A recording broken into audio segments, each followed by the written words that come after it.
Hi guys, so welcome back to my channel or welcome if you are new here. In this video, let's explore the new Judge Fairs Ratchada here in Bangkok, Thailand. It is better than the old one.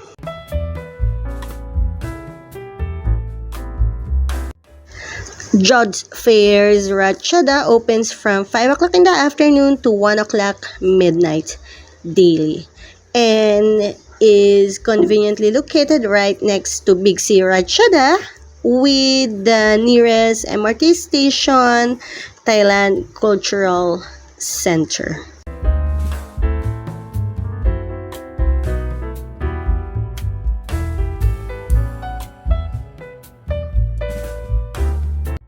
So what is the Judge Fair known for? It is considered a paradise for shopping, dining, and entertainment, with countless exciting things waiting for you to explore.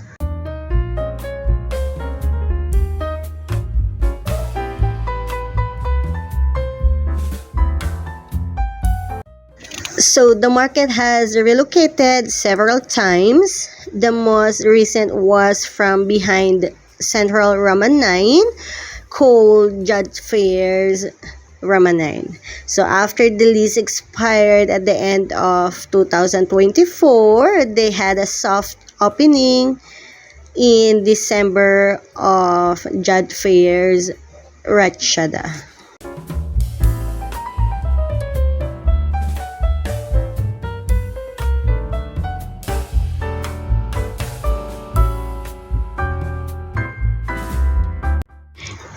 It is recommended to visit after 5 o'clock in the afternoon for the best experience.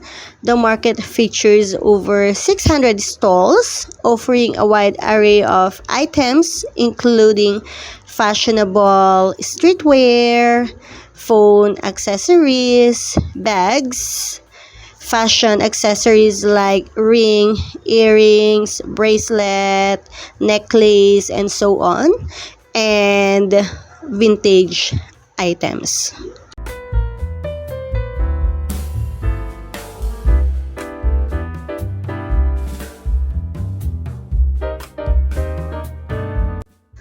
Judge Fairs is known for its lively atmosphere, live bands, and a variety of street food stalls.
if you are planning to visit on weekends, be aware that the market can get crowded, especially later in the evening.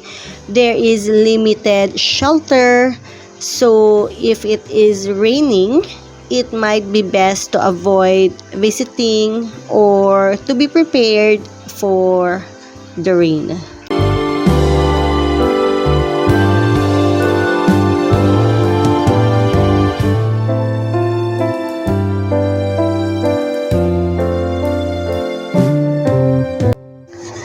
The new location is very convenient and organized with a selection of food and entertainment. It will continue to be popular. It is a must-see if in the city or if you are planning to visit Thailand soon.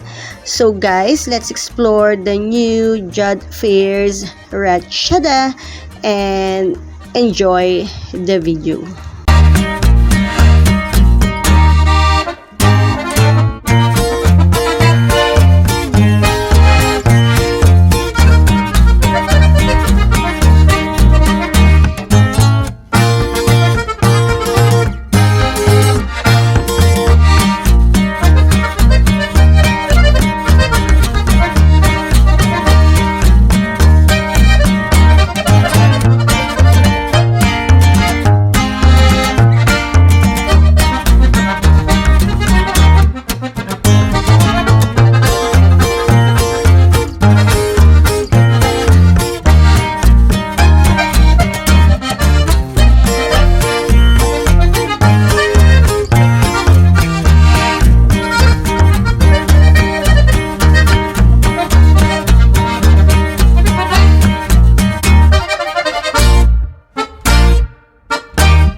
Alright guys, so here are the highlights and things to enjoy at Jad Fairs Ratchada. Number 1, diverse food options. The market offers a wide range of Thai street food, seafood, and dessert.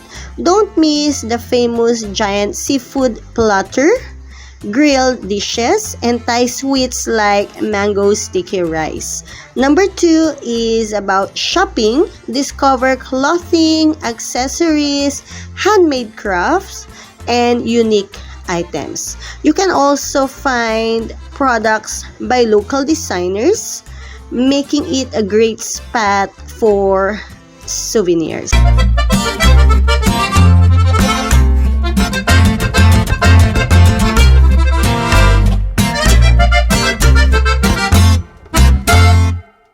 Alright guys, that's all for today. I hope you liked this video, and if you are new to my channel, don't forget to subscribe, share this video, and hit the notification bell for more updates. So see you on my next video guys. Bye!